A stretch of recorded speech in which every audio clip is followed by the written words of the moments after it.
So you showed me last night that I've been using Elgato, the capture card, the entirely wrong way. Yes, because the way you use it has an input delay. Yeah, the way I was using it means that there's like a 0.5 to 1 second input delay. You were playing the game inside the Elgato capture window. Yeah. And now that I've seen it, I cannot unsee it. Now that I've pointed out that you have a 0.5 second delay, yeah. I can't unsee it.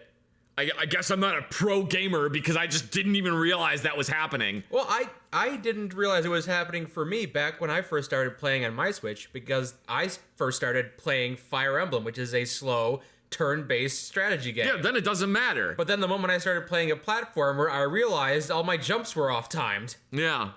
So you pointed that out to me, and I got home and tried to fix it.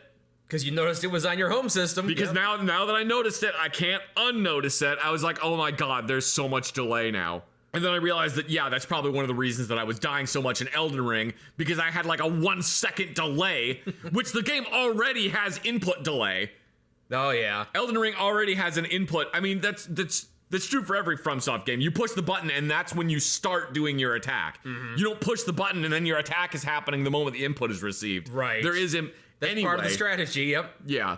Anyway, I spent like a good 2 hours farting around with a capture card, trying to figure out how to run my PS5 or my Nintendo Switch through the capture card into one of the monitors, because basically all I want to have set up is I don't want to have to unplug stuff from the back of my monitor. Yeah, it's a hassle. It's just annoying to have to move the monitor, and I have like a couple little, I got like these little these little plastic octopus dudes that sit on top of my monitor, and a little woolen alpaca that my sister got me from when she went to Peru. I got like that, and that's like sitting on my monitor, and every time I move the monitor around, they fall off and bounce all over the place. I got a little Kirby up there wearing an inner tube, and he like just starts ricocheting all over my desk. So I don't want to have to move my monitor around every time I want to play my PlayStation 5. Yeah.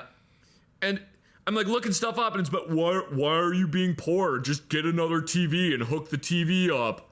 Like a third monitor of something? Get a third monitor to play your PlayStation. I don't want to do that anyway. We had a good setup over here when you brought the Switch over, playing through my one monitor. Yeah. Anyway, I got frustrated, and I was like, you know what? I've been consuming a lot of Lord of the Rings media lately. I just want to watch Lord of the Rings. So I get everything set up. I get my PlayStation set up because my new computer doesn't have a DVD drive. So how did you play your DVD? I just was gonna play it through my PlayStation. Oh, okay, that makes sense. I was just gonna, because my PlayStation, it's a Blu-ray player. Which is also a DVD player. Yeah, so I'm just like, all right, fine, I'll just watch the movie through my PlayStation. So I get everything hooked up. I get the PlayStation on there. I'm like, okay, cool. I can watch the PlayStation, and then I can do stuff on the computer while I'm watching Lord of the Rings. So I started up, put the disc in, disc is upside down. Okay, fine. Apparently the direction that the disc drive is on the PlayStation makes no sense to me. So I flip the disc over, put it back in, start the disc up, and it goes, no, you can't do that. You got to turn on HDCP. What the fuck is HDCP? What is HDCP? It's HD copyright protection. Oh, okay. It's copyright protecting software. You have to enable that. All right, fine. Enable HDCP. And then the screen starts going on, off, on, off, on, off. Because apparently, I don't have an HD copyright protection enabled monitor. So you couldn't get it working. So I can't watch it on my PlayStation because it just won't work.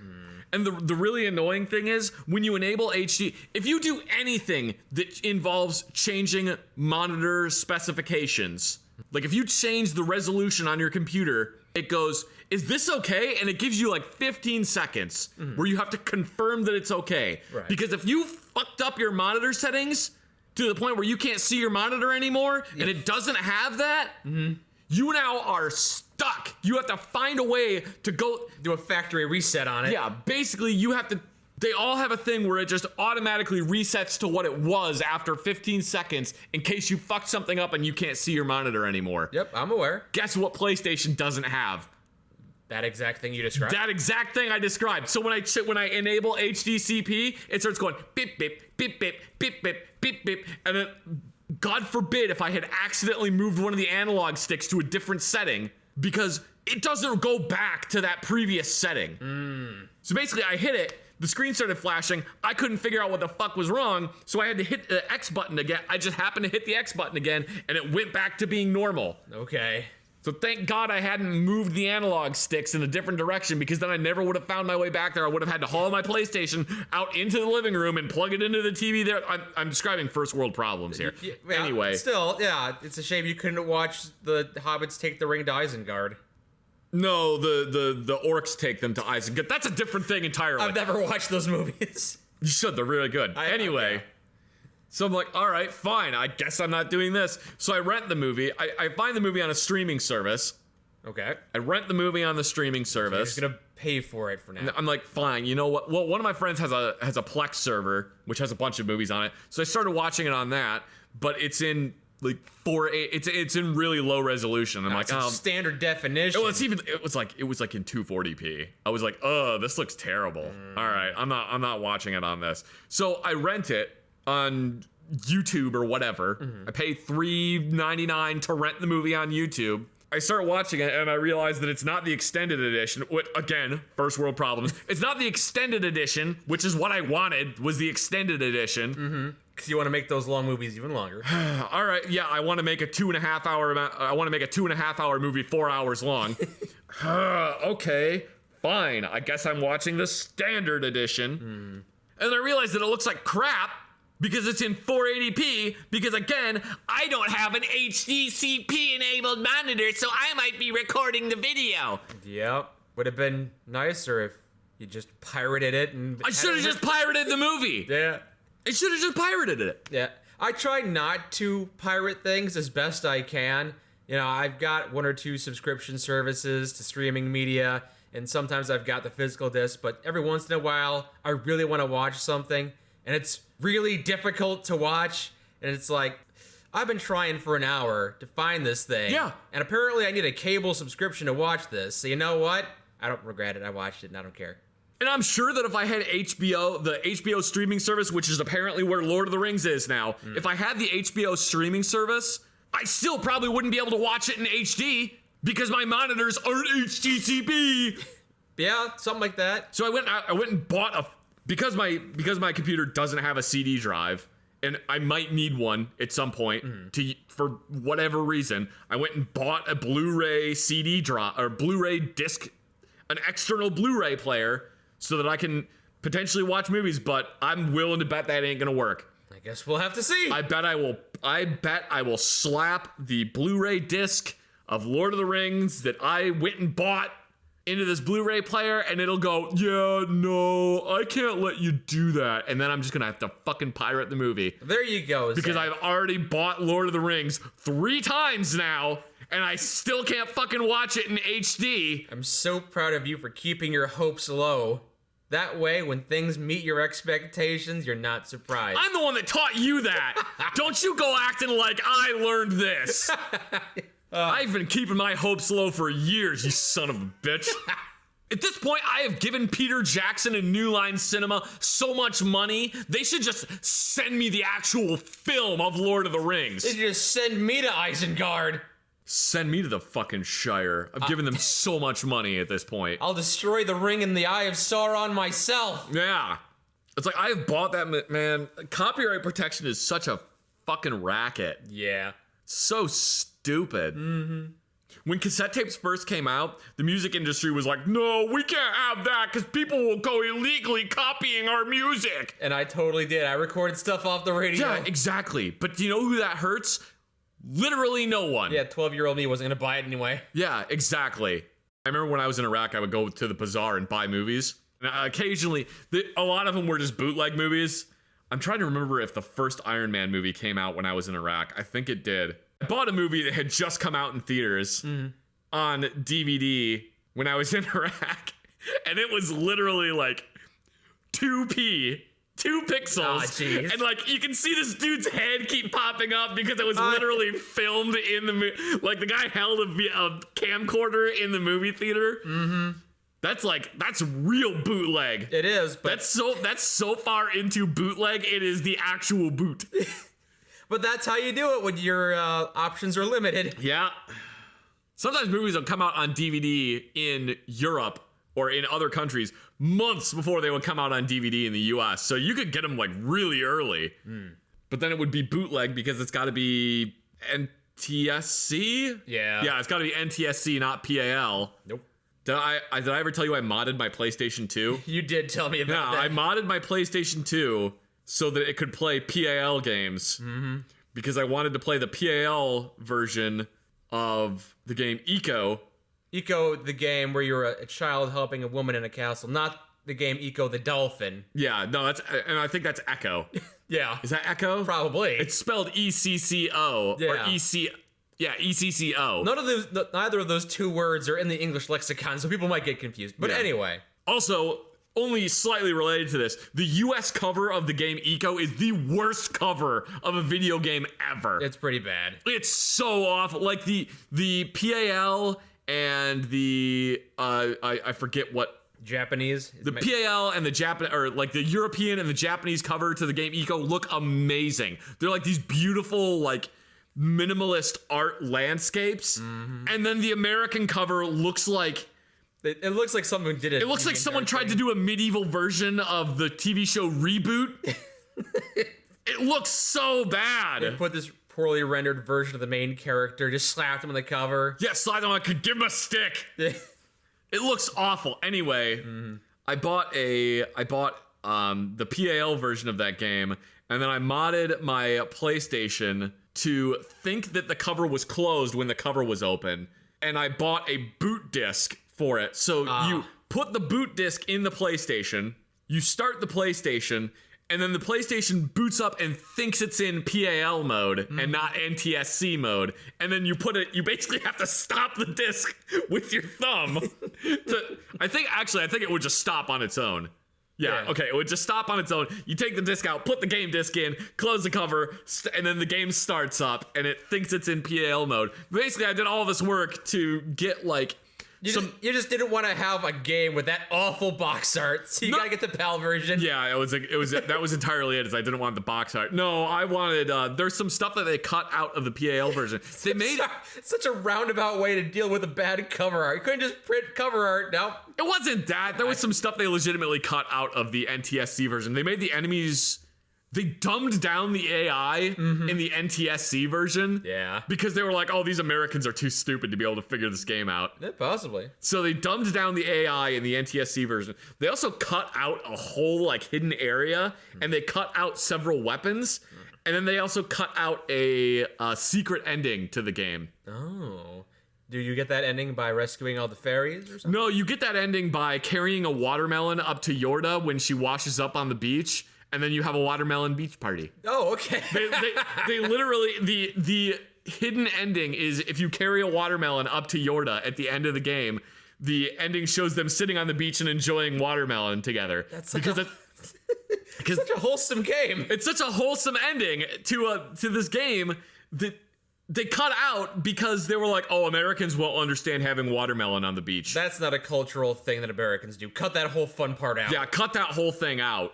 It's not like Konami kept the entire UFO ending in Silent Hill 2, where the dialogue is only in... Actually, is the dialogue only in Japanese in that ending? I don't remember. It might be. The dialogue might only be in Japanese. I can't remember.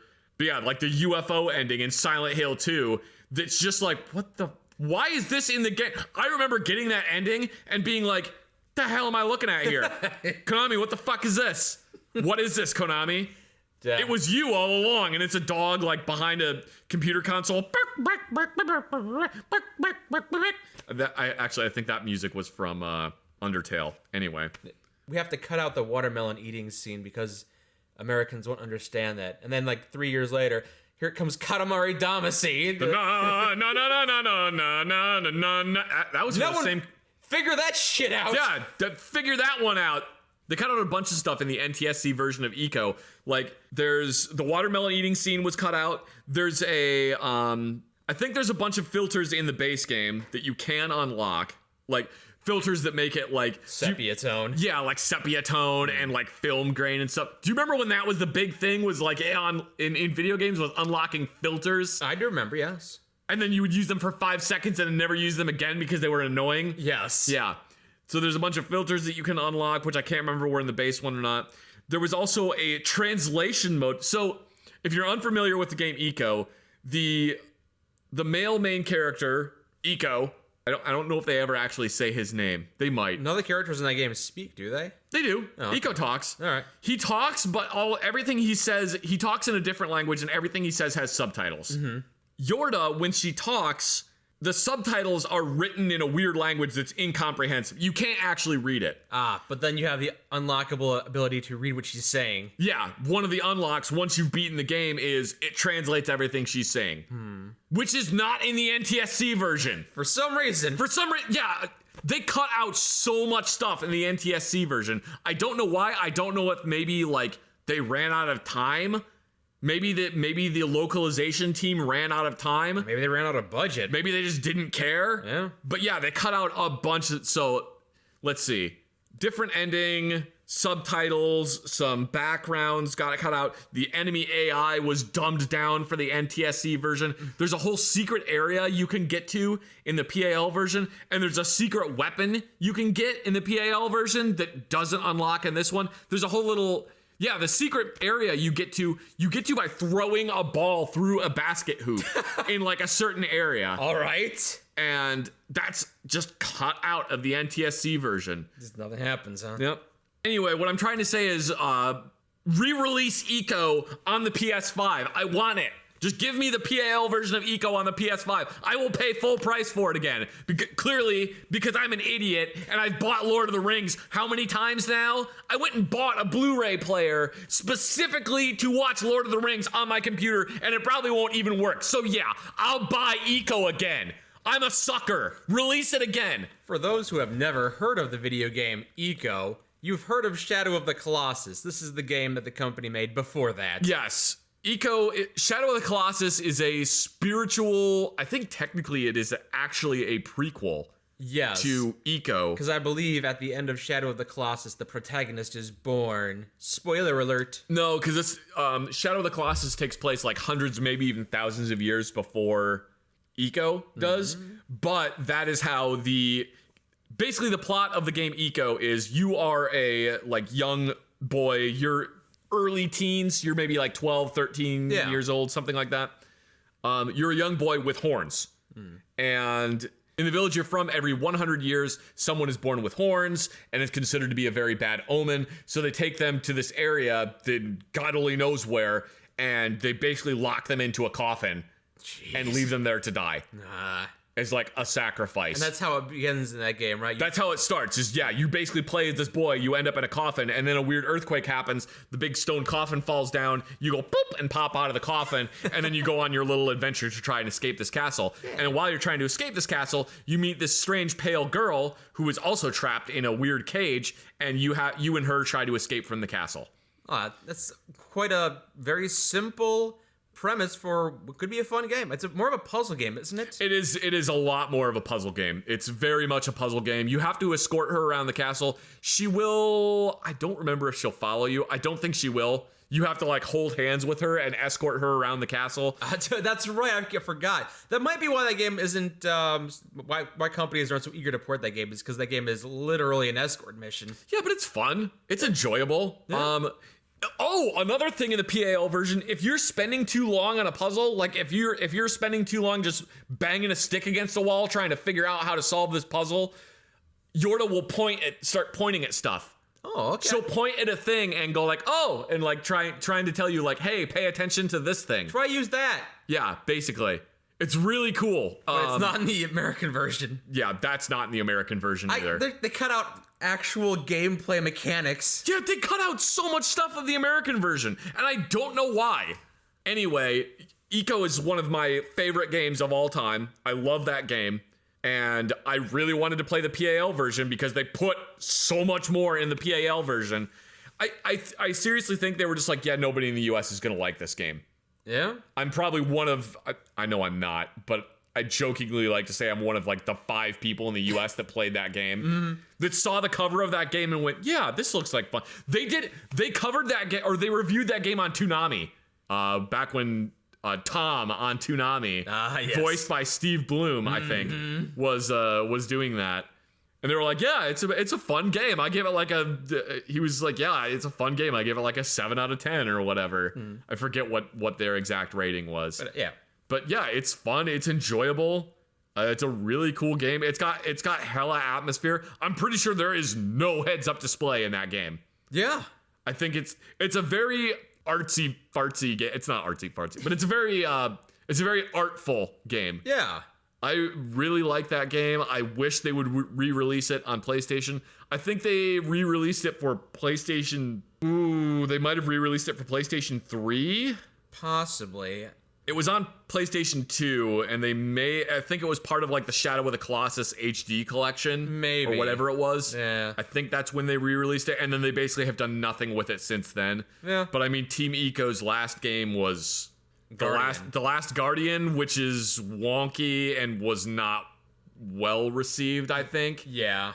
Because the Guardian's AI kind of just does what it wants most of the time. Kind of like an actual beast, but... Kind of like an actual cat beast, yeah, but it makes it really difficult to actually complete the game. I didn't even play very much of it. I didn't play it. Yeah. Anyway, yeah, I say all this to bring up the fact that I'm a sucker. I'm an idiot that bought Lord of the Rings God only knows how many times now. Your words, not mine. What else am I going to do? Watch The Hobbit? Pfft. I think I'm going to start ruck marching for exercise. Basically, Really? just going to get a bag or get a backpack and strap like 20 pounds of weight into it and then just walk. So you're gonna go hiking, but with a backpack full of weight. Yeah, basically on a somewhat... Well, because there's a bunch of like hiking and cycling trails right near my house. So I'll just go on those, I guess. Sure, sounds like it's good exercise. Yeah. Is that gonna be okay on your knees, though? Yeah, it'll be fine. It's just walking. Yeah, but your knees aren't perfect after your time in the military. They're okay. They could be a hell of a lot worse. Mostly it's my back I got old man back. You got that posture where every couple days you got that sharp pain, you gotta lay down and wait for it to go away. Yeah, kind of. You know what works really well for that is like a racquetball. You put a racquetball against the wall and put your shoulder against it, and then you use it to like try to massage your shoulder. It's not a shoulder problem, it's a spine problem, but... It's like in my shoulders though sometimes. I get knots that feel like they're underneath my shoulder blade. Yeah. Oh god, it hurts so bad when I get those too. Welcome to the Mike and Zach podcast. My back hurts! My back hurts! Oh, old man back! Oh, like corns on my feet! Ah, I got an ingrown toenail. I remember PlayStation 2! I remember the PlayStation 2. Back in my day, PlayStation didn't have analog sticks. Oh, jeez, yeah, the PlayStation 1 didn't have sticks. Yeah, it didn't have, that was when the DualShock came out. Now it's like, what is it now? Like DualSense or something? I don't know. I stopped playing after the third. There's I'll do stuff on my computer and I'll remember why I moved away from computers to PC Master Race. I know, I get it. It's great being able to mod video games. That's what our entire YouTube career is. Yeah. It's us playing modded Fallout. It's great. Which is great. I love it.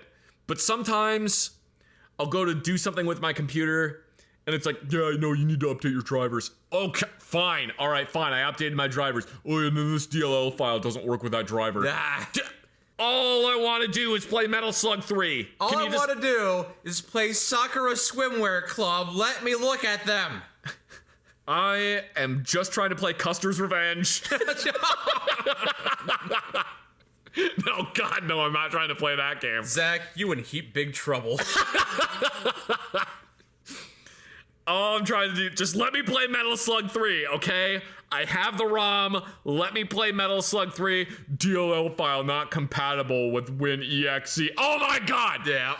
There is a very specific reason why in the early 2000s I was like, fuck computers, I'm done with computers forever. I'm only using PlayStation 2 now. But then, you want to... Man, I really could go for playing some Donkey Kong 64. LOL, nope.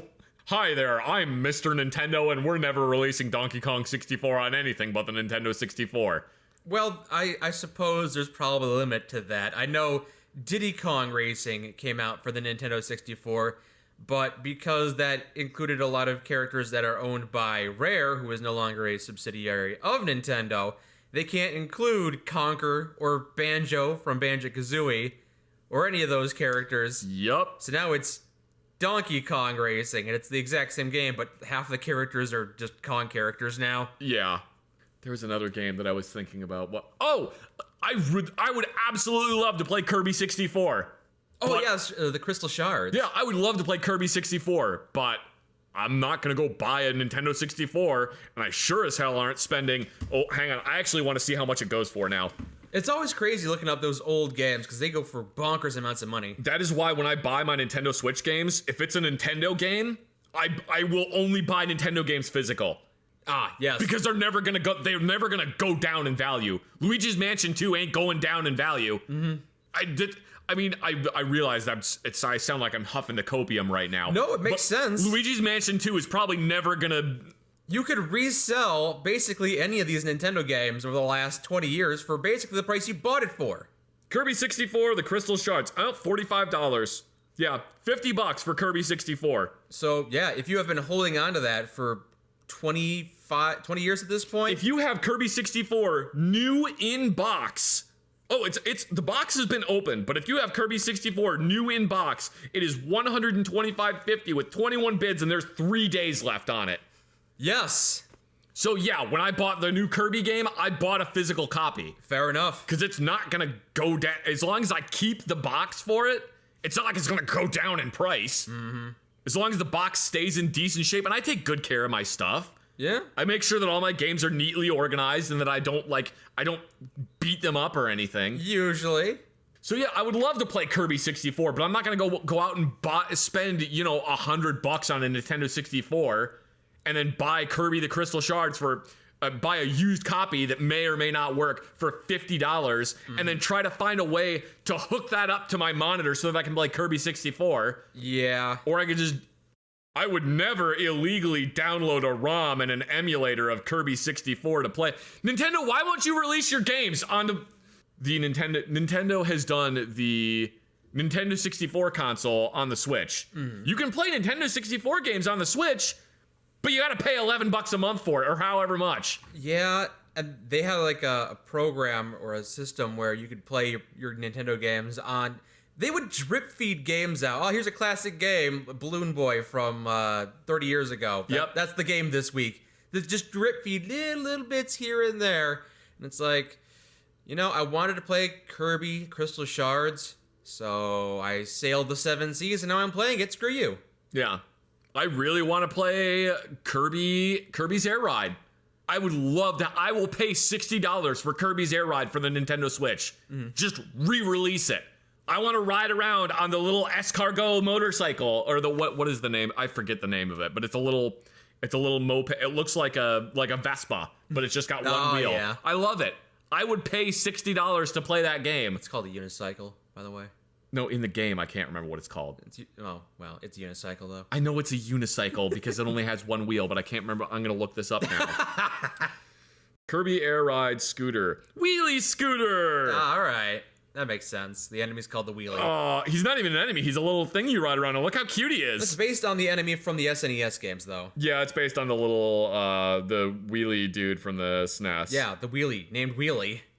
Man, I miss Kirby's Air Ride. Re-release Kirby's Air Ride!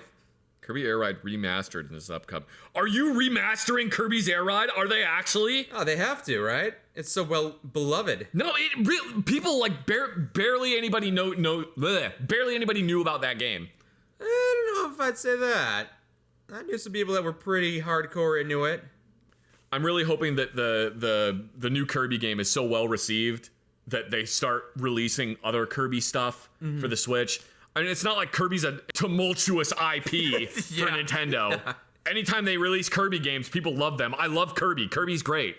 Just re-release Kirby's Air Ride. Remaster it. Give me Kirby's Air Ride. Let me spend my money on you. Nintendo, let me spend more money on you.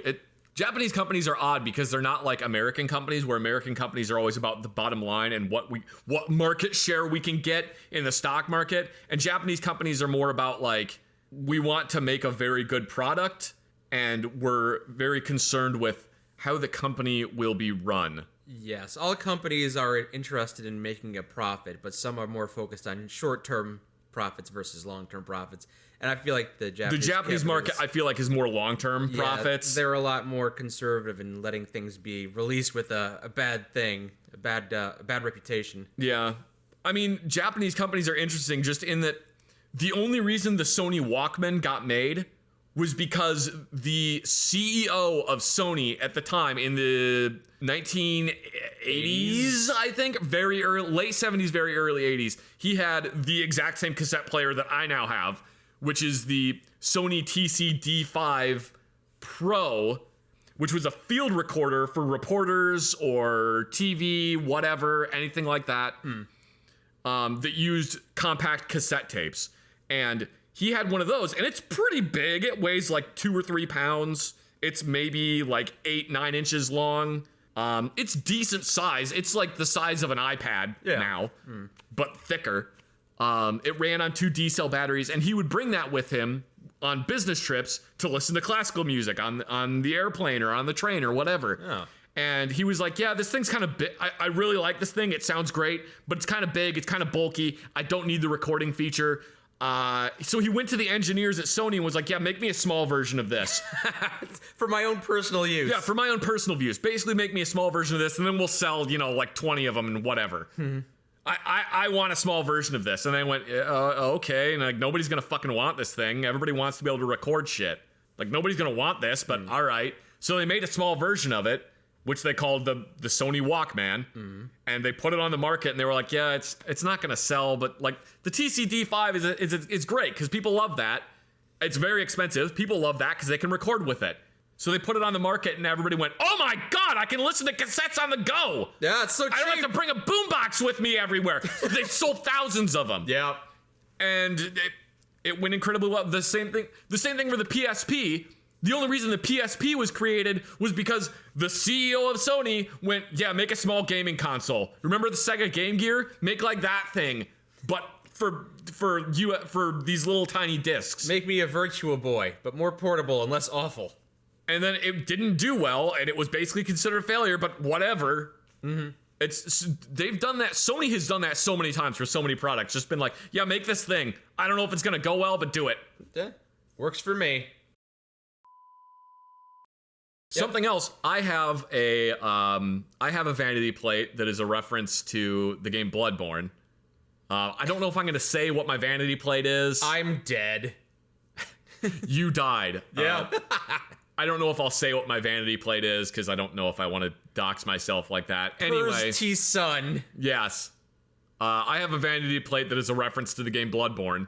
I was filling up gas today. I went to get gas for my car. I was filling up gas. This guy pulled up on the other side of the pump, and he gets out of his car, and I didn't see him look at my car or notice the plate, but he gets out of my car and like looks over the gas pump and starts going, ooh, ooh, and I'm like, the fuck is this guy doing? Just howling. The heck? And he like looks at me, and I look at him, and I'm just like shrug because I don't know what the hell he's doing. And he goes, Bloodborne plate, and I'm like, oh my god, because he's the first person I've ever had recognize my license plate. Had no idea what he was doing, and he's like, yeah, I kind of figured you didn't know what I was doing when you started looking at me like that. I'm like, yeah, you're the first person I've ever had recognize it. I thought you were just a werewolf who ran out of gas. I thought you were high on meth and you were about to stab me. Because usually if you're at the gas station and some guy comes up to you and starts howling at you, he's probably high on meth. Yeah. So yeah, he recognized my license plate from Bloodborne. It was just of all the references he could have made in reference to Bloodborne, just howling. Yeah, I mean, well, because that's what Mikolash does. There's a whole boss battle in Bloodborne where one of the bosses, whose name is Mikolash, is just like, ooh, a hunter is a hunter, even in a dream. Ah, yes. Yeah, so that was kind of fun. He recognized it. We talked about Bloodborne and Elden Ring for a second, which was entertaining. Nice. But yeah, just and then he agreed to be your summon. He was like, "Hey, are you still on there? Like, what's your PlayStation or what's your PSN ID?" And I was like, "Man, I don't even know what because I legitimately don't remember what my PSN ID is. I so rarely have to give it out that I don't remember what it is. It's like a phone number. I don't have to call myself. Why would I know?" Yeah. If for some reason he like listens to this and is a fan of Bloodborne, yeah, and he recognizes this, I wasn't blowing you off, dude. I legitimately can't remember what my PlayStation ID is. My place of work managed to snag a Springfield Hellion for me, so when that comes in, I have to buy it. Ah, more guns. Yeah, I need to sell some guns. What appeals to you about the Springfield Hellion, a gun I've never heard of before? The Springfield Hellion is the U.S. name for the HS product. It's spelled Product. It's spelled weird because it's a Croatian company. It's the Springfield Hellion is the U.S. version of the HS product VHS-2 bullpup. Okay. It's a bullpup, so... It's a bullpup rifle, so of course I like it. The VHS-2 is, I would argue, probably one of like 3 of the most modern bullpups that are currently available.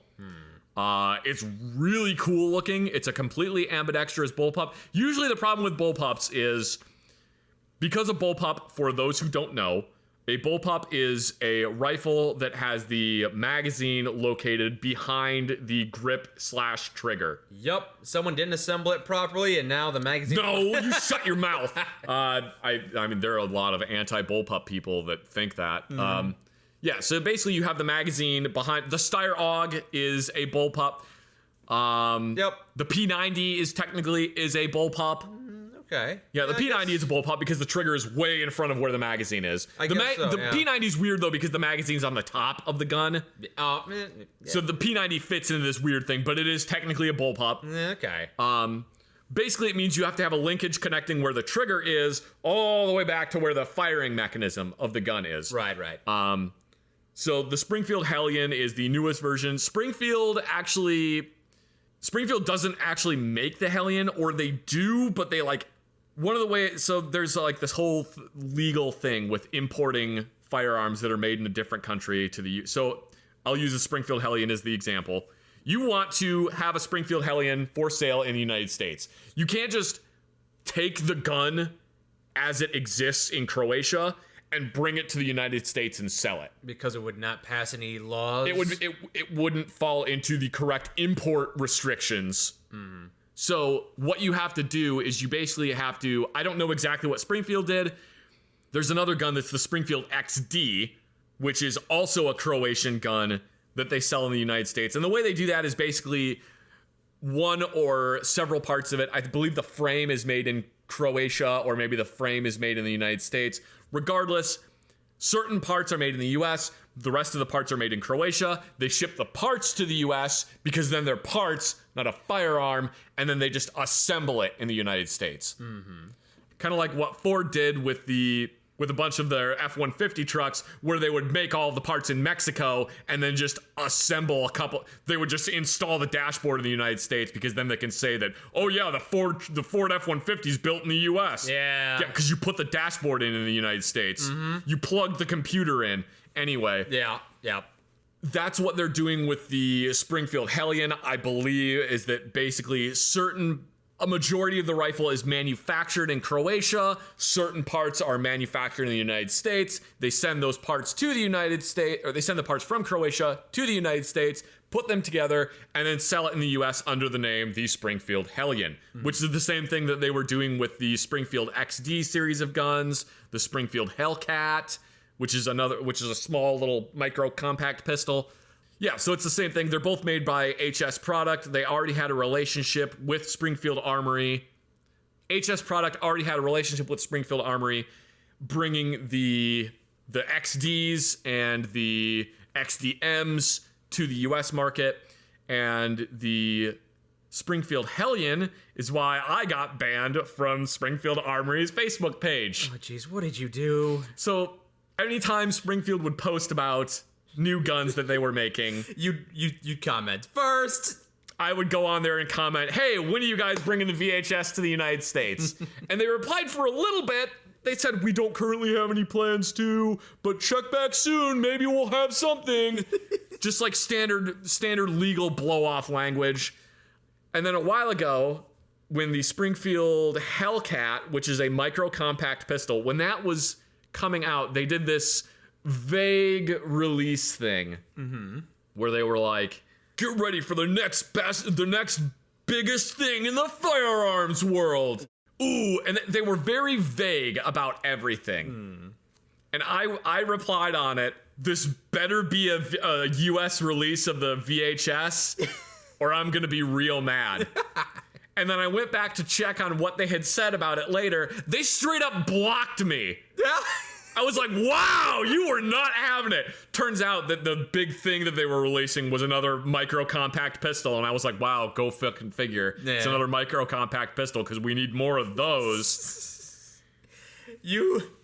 You normally wear getting blocked by some people or some companies on Twitter as a badge of pride. Yeah. But that was an unintentional one. Yeah, that was unintentional. I was not trying to get blocked by them. But yep, they straight up blocked me. I think I'm still blocked on the Facebook, which doesn't matter because I don't even go on Facebook anymore. Yeah. But yeah, I think last year they released a teaser photo of a bunch of VHS tapes. And then they came out with the Hellion, in keeping with their current naming convention of, they have like the Springfield Saint, and then the Springfield, I think like the Archangel is another one, and then they have the Hellcat, which is their little micro compact pistol, and the Hellion, which is this rifle. I'm just gonna call it a VHS. I'm sure. It's a VHS too. But I mean, if you call it a VHS, people might think it's a VHS. You know, you plug it into a tape deck. I don't care. That's their problem, not mine. All right. I know it's a VHS too. Yeah, I'm very excited about it. It's a really cool rifle. It's a really cool bullpup. If I like this bullpup enough, like when I get it, you're gonna get rid of the Styrog. I might get rid of the Styrog if I like this bullpup enough. I told you. If I like this enough, I might get rid of it. Because the Styrog, I like my Styrog. I love my Styrog. The problem is that it is basically unchanged aside from a new magazine since it was created in 1977. So it's a very old rifle at this point. Well, that just means it's a reliable build. I mean, yes. One of the things that I do like about the Styrog is if you get a malfunction where it does not feed properly, you take the magazine out and then just pull the whole barrel out of the gun, put the barrel back into it, and then you've cleared the jam. All right. Which is really cool. Silly, but okay. I mean, you can't do that on other guns. Hooray for me getting a Springfield Hellion, probably. Right. Cool. We'll see. I might need to sell some of my guns that I don't really use anymore. That's your decision to make. You buy a gun, you hold on to it for a while, and then eventually you decide to get rid of it. Maybe I'll just give you an M16A4. I would not complain. Honestly, I probably wouldn't complain. I'd accept it. It's probably the firearm I'm most comfortable with, so I'd be happy to receive it as a gift, but would I have to fill out paperwork? It's a rifle.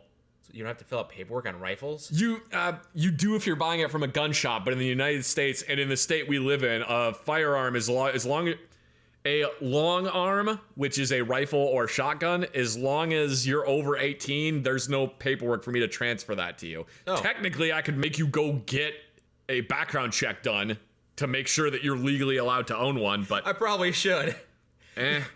Be like Ned Flanders. Oh boy, I received a firearm for Christmas. I'm gonna go fill out a background check right now.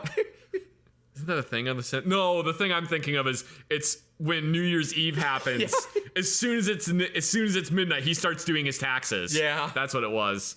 I don't know if I should say I'm gonna give you a rifle. I might have the ATF come after me. You'll just drop the rifle, and if someone happens to stumble across it... No, because then that's illegally discarding of a firearm. Ah, I see. That is incredibly illegal. There was a guy I heard of a while ago that was buying and selling so many firearms. That it caught the attention of the ATF. He was buying and selling so many firearms. One day he was like, I wonder if I should have it, because I'm buying and selling a lot of guns. Mm-hmm. I wonder if I should have an FFL. So he contacted the ATF. He's like, hey, FFL? An FFL is a federal firearms license. It basically means that you are allowed to buy and sell guns regularly for profit. Ah, and you need to do that if you're a gun store owner? Yes. If you are selling a certain amount of firearms, I don't know what the limit is, or maybe it's a dollar amount limit. I don't know. If you are if you're selling a couple guns a year, even if you're selling like maybe 10 or 11 guns a year, that's not a big deal. Mm-hmm. Probably. I don't take this as legal. I am not a lawyer. This is not legal advice. But you're not a lawyer. Why'd you go to law school for all those years?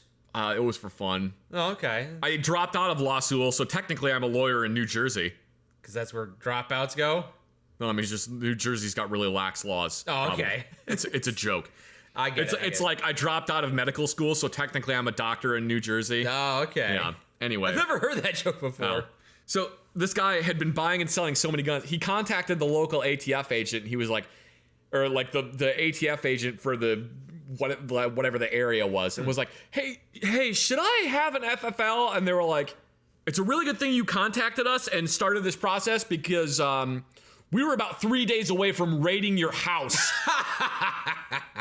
for illegally transferring firearm or for buying and selling so many guns. Mm-hmm. Yeah, so gotta dot your I's and cross your T's. Yup. All right, well, I guess this is a podcast episode now. Works for me. Make sure that you subscribe to our Twitters. Go to our Twitter and don't at me on Twitter because it gets really old. Unless it's something cute, then you can probably at me. But if it's a picture of a shoe bill or gun stuff, I've probably already seen the picture of a shoe bill because there's like hourly shoe bills Twitter, and they post a picture of a shoe bill every hour, and there's only so many pictures of shoe bills. Yeah. So I've seen most of them, and if like cringy gun shit, I don't care. Okay. Remember, like 30% of you are subscribed to our channel, so that means you gotta hit that subscribe button, and give us a thumbs up, and also follow us on Twitter, follow my Instagram, and also sign up to our Patreon and my OnlyFans account, and also I'm on Grindr. I'm Big Dick 69. Are you actually on Grindr? I'm not sure. Well, you'll have to search. You'll have to search and see if you can find Big Dick 69. I don't have Grindr. Why would I have that? I'm sure there are a lot of people who have Grindr. I'm gonna go out on a limb and say that the username Big Dick 69 is probably taken already.